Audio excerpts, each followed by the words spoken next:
Welcome to steno dictation. अगर आप हमारे चैनल पर नए हैं तो हमारे चैनल को सब्सक्राइब करें और बेल आइकन ज़रूर दबाएं।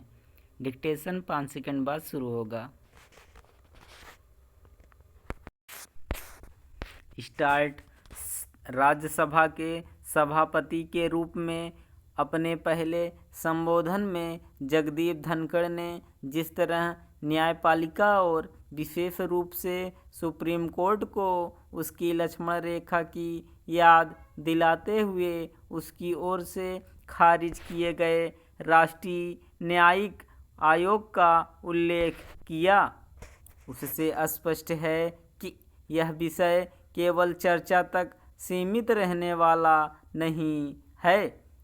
यह रहना भी नहीं चाहिए, क्योंकि सुप्रीम कोर्ट की ओर से सर्वसम्मति से पारित किसी संशोधन विधेयक को खारिज किया जाना कोई साधारण बात नहीं।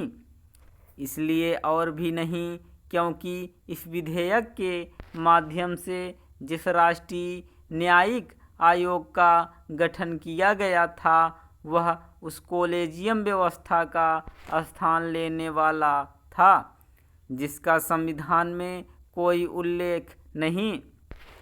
कॉलेजियम व्यवस्था के जरिए सुप्रीम कोर्ट ने न्यायाधीशों की नियुक्ति का अधिकार अपने हाथों में इस तरह ले लिया कि इन नियुक्तियों में सरकार की भूमिका पोस्टमास्टर शरीक ही रह गई।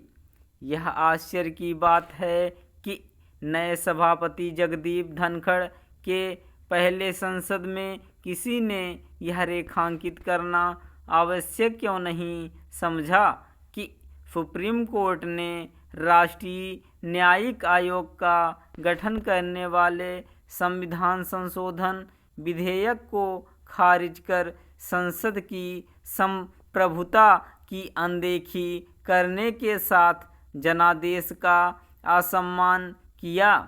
इस विधेयक को खारिज करते हुए सुप्रीम कोर्ट ने कहा था कि यह संविधान के मूल ढांचे के अनुरूप नहीं। समझना कठिन है कि किसी ने यह प्रश्न क्यों नहीं उठाया कि क्या न्यायाधीशों की ओर से अपने सहयोगियों की नियुक्ति करना संविधान की मूल भावना के अनुकूल है। क्या यह कुछ वैसा ही नहीं जैसे कार्यपालिका के शीर्ष पदाधिकारी अपने उत्तराधिकारियों का चयन स्वयं करने लगे। यह ठीक है कि समय समय पर कॉलेजियम व्यवस्था पर सवाल उठते रहे और हाल में कानून मंत्री किरण रिजिजू ने कई अवसरों पर यह कहा कि यह व्यवस्था संविधान सम्मत नहीं। लेकिन क्या इतना ही पर्याप्त है?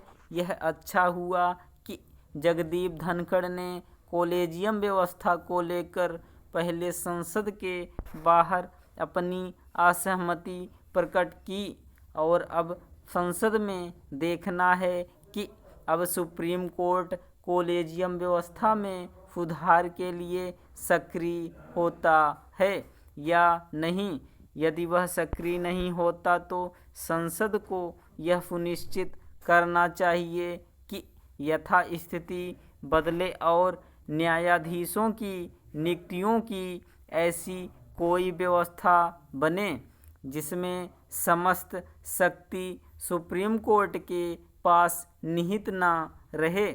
यह इसलिए होना चाहिए क्योंकि विश्व के किसी भी प्रमुख लोकतांत्रिक देश में न्यायाधीश ही न्यायाधीशों की नियुक्तियां नहीं करते।